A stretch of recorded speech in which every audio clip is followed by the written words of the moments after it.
তৃণমূল প্রার্থী বিপ্লব মিত্র সেখানে গেছেন, আমাদের প্রতিনিধি এলিনা রয়েছেন বিপ্লব মিত্রের সঙ্গে। এলিনা, আমি জানতে চাইবো এই মুহূর্তে বিপ্লব মিত্র যেখানে গিয়েছেন সেখানেই তো কিছুক্ষণ আগে সুকান্ত মজুমদারকে কেন্দ্র করে ঘিরে ধরে এই ঝামেলা এবং অকথ্য ভাষায় গালিগালাজ। তৃণমূল প্রার্থী এখনো পর্যন্ত কোনো প্রতিক্রিয়া দিয়েছেন? কারা করলো? নিজের দলের লোক মানছেন? তো সুতরাং এই ধরনের লিফলেট একদম পরিষ্কারভাবে প্রমাণ করছে যে যখন পরাজয় আশঙ্কায় ভুগতে থাকে দল বা প্রার্থী, সেই সময় হতাশায় তিনি এই ধরনের মিথ্যার আশ্রয় নিয়ে একটা মানুষের বিরুদ্ধে চরিত্র হননের চেষ্টা করেন। এটা কি আপনি সরাসরি বিজেপির প্রার্থী সুকান্ত মজুমদারের আক্রমণ করছেন? কি বলবেন? অবশ্যই তো বলবো। তার কনসেন্ট ছাড়া ছাপিয়ে বের হয় কিভাবে? কিন্তু সুকান্ত মজুমদারকেই তো আক্রমণ করা হলো, তাকে বিভিন্নভাবে হেনস্থা করা হলো। সেটা তো অন্য জিনিস হলো।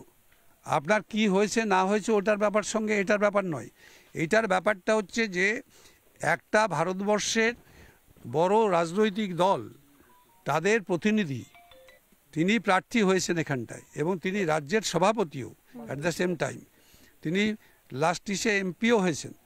তো আজকে তার কনসেন্টের বাইরে এই ধরনের তার অপোজিট প্রার্থীর নামে লিফলেট ছবি দিয়ে বের করে দেয়। এবং কোথায় কোথায় পড়েছে? বালুরঘাটে হয়েছে, পতিরামে হয়েছে, হিলিতে হয়েছে, সমস্ত জায়গাতে হয়ে গেছে। মানে এই লিফলেটগুলো রাস্তায় রাস্তায় লাগিয়ে দেওয়া হয়েছে বিভিন্ন জায়গায়। এখানটায় না হলে আমাদের হাতে আসলো কিভাবে? নাহলে তো আসতো না, পাবলিকের নজরে না আসলে তো আমার কাছে আসতো না। আমি তো এখানটায় এখনো পর্যন্ত যাইনি ওইসব জায়গাতে। এখনো পর্যন্ত বিপ্লববাবু একটা প্রশ্ন আপনাকে করি, এখনো পর্যন্ত বিভিন্ন জায়গায় যেমন সুকান্ত মজুমদারকে হেনস্থা করা হয়েছে, এছাড়াও তৃণমূলের দলবলের বিরুদ্ধে অভিযোগ উঠছে, বিক্ষিপ্ত ঘটনা, যেখানে ভোটারদের তারা ঢুকতে দিচ্ছে না, ভোটারদের হুমকি দিচ্ছে, ভোটারদের শাসানি দিচ্ছে, কি হচ্ছে?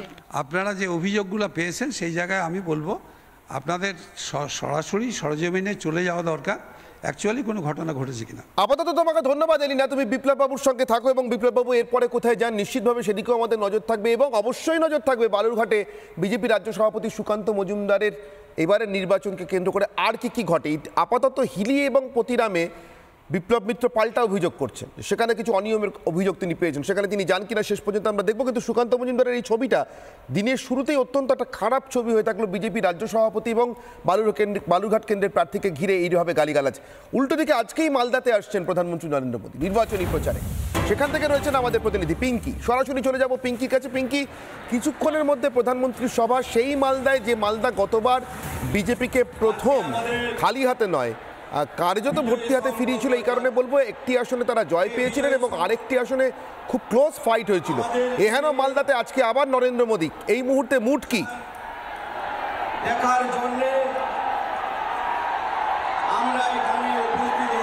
একেবারে এই মুহূর্তে নির্বাচনের আগে নরেন্দ্র মোদীর সভা থেকে হিন্ট বলছে যে এই মুহূর্তে কানায় কানায় ভর্তি কার্যত এই সভামঞ্চ।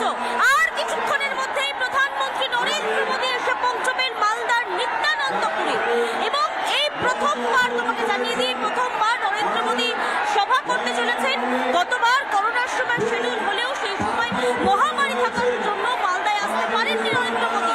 কিন্তু এইবার 2024 লোকসভা নির্বাচনের তৃতীয় দফার আগে প্রচারে ঝড় তুলবেন নরেন্দ্র মোদী, আসবেন মালদায়।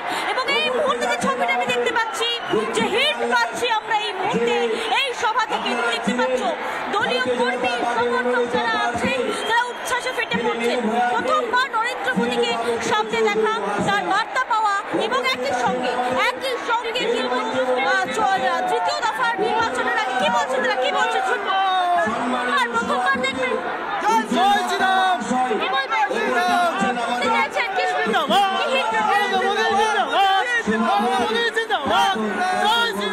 কর্মী সমর্থকদের মধ্যে উচ্ছ্বাস দেখতে পাওয়া যাচ্ছে। যারা এখানে প্রথমবার ভোটার রয়েছে তাদের সঙ্গে একবার কথা বলবো, যারা এখানে যুবরা রয়েছে তাদের সঙ্গে কথা বলবো, মহিলা কর্মী সমর্থক যারা রয়েছে তাদের সঙ্গে কথা বলবো।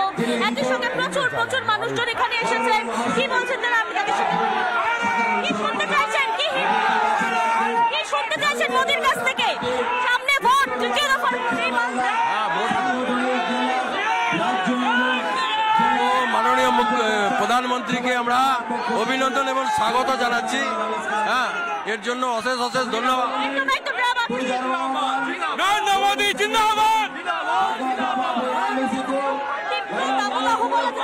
মালদার আবহাওয়া বলছে আজকের থেকে লু বইবে মালদায়। আজকের আবহাওয়া, আজকে তীব্র দাবদাহ, কার্যত 42 ডিগ্রি তাপমাত্রা এই মুহূর্তে, কিন্তু কোথাও উচ্ছ্বাসে কমতি নেই, বরং এই মুহূর্তে একদিকে প্রস্তুত হয়ে রয়েছে মালদা, পুরো মালদাবাসী। স্টুডিও থেকে আমি তাদেরকেও বলবো এই ছবিটার দিকে নজর রাখতে। পিঙ্কি আমাদেরকে যে ছবিটা দেখাচ্ছেন, অবশ্যই এখানে বিজেপির একেবারে ডেডিকেটেড সমর্থক কর্মী তারা রয়েছেন। কিন্তু ঝন্টুবাবু, আমি একটা কথা আপনার কাছে বলে আমি একটা বিরতিতে যাওয়ার সময় আমি আপনার কাছ থেকে একটা প্রশ্ন শুধু উত্তর চাইবো। আমি 2014 মধ্যপ্রদেশে বিধানসভা নির্বাচন কভার করতে গেছিলাম, শিবরাজ সিং চৌহানের বিপুলভাবে ফিরে আসার নির্বাচন।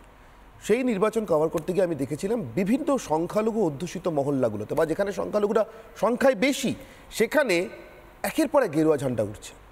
আমি সাংবাদিক হিসেবে একটা রাইডার দিয়ে একটি কথাই বলেছিলাম আমার পিটিসিতে, আমার এখনও মনে আছে, যদি এই গেরুয়া পতাকা যেগুলো উঠছে এগুলো স্বতঃস্ফূর্তভাবে লাগানো হয়ে থাকে, তাহলে শিবরাজ সিং চৌহানের জয় নিয়ে কোনো চিন্তা নেই, বরঞ্চ তিনি কত মার্জিনে জিতবেন সেটাই এখন চিন্তার বিষয়, মানে বিরোধীদের জন্য।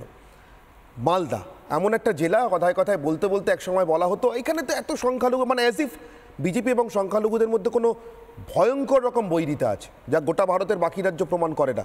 এই ছবিটা কি প্রমাণ করছে ঝন্টুবাবু? আমি প্রথমেই বলি, দেখো, যে ভদ্রলোক আজকে মিটিংয়ে আসছেন দেশের প্রধানমন্ত্রী শুধু নয়, ভারতের জাতীয়তাবোধের একটা প্রতীকীর রূপ পেয়েছে।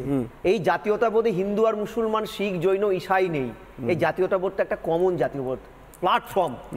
এই প্ল্যাটফর্মটা স্বতঃস্ফূর্ততা থাকে। আমি তোমায় বলি, এই নির্বাচনী মঞ্চে কিছুদিন আগে, সপ্তাহখানেক আগে মমতা ব্যানার্জি গেছেন, তখন আমি ওখানটা উপস্থিত একটা নির্বাচনী সার্ভেতে। একটা চ্যানেলে আমি লাইভ তাদের দেখিয়েছি, দেখুন অবস্থাটা, যে সংখ্যালঘু ভোট ব্যাংক কার্যত মমতা ব্যানার্জির দল নিজেদের মনে করে। মমতা ব্যানার্জি তো বারবার বলেন তারা দুধেল গাই, নিজেদের প্রোডাক্ট মনে করে। সেই সংখ্যালঘু এরিয়ায় মমতা ব্যানার্জির স্বতঃস্ফূর্ততার এমন চেহারা যে পিছন দিকের চেয়ারগুলো ভর্তি হয়নি বলে মমতা ব্যানার্জি মুহুর্মুহু খেপে যাচ্ছেন। ঠিক, এটা সিগনিফিকেন্ট, সিম্বলিক। আর আমি দ্বিতীয় কথা বলছি, দেখো, সংখ্যালঘুদের মধ্যে কিন্তু আমরা ভাবি ওরা গোড়া হ্যান ত্যান, আমি একদম বিশ্বাস করি না। শিক্ষার আলোয় ওরাও কিন্তু what is right what is wrong বোঝে, না হলে ইউপি এদের চাইতে বেশি সংখ্যালঘু বেল্ট একেবারে মানুষ, তারা কি করে দুহাত মানুষ ধর্ম সম্প্রদায় নির্বিশেষে তখনই গোড়া হন যখন তিনি শিক্ষিত হন না। যার কাছে শিক্ষার আলো পৌঁছেছে তিনি কোনোভাবেই গোড়া থাকতে পারেন না। আমি ধর্ম সম্প্রদায় নির্বিশেষে বলছি। সৌরভ, 10 সেকেন্ডের মধ্যে প্লিজ, আমি ব্রেকে যাব। আমি শুধু ঝন্টুবাবুকে করব, সেটা হচ্ছে যে বিজেপির একজন মুসলিম সাংসদের নাম আমাকে একটু জানান ভারতবর্ষের বুকে। তাতে কি এসে গেল সৌরভ? কমিউনিটি দেখাচ্ছ একেবারে মুসলিমরা ভীষণ ভালোবেসে ফেলেছে, মুসলিমদের একটা মুসলিম সাংসদ দিতে পারছে না ভারতবর্ষে। ছোটবাবু এক মিনিট বলছি, সৌরভ বাবু, আপনারা খলিলুর রহমানকে দক্ষিণ কলকাতা কেন্দ্রে প্রার্থী করেন না কেন? আরে অদ্ভুত ব্যাপার, আমরা কাকে কোথায়, আমরা তো করছি না, আর কাকে কোথায় করবো আমাদের বিষয়, উত্তর নেই।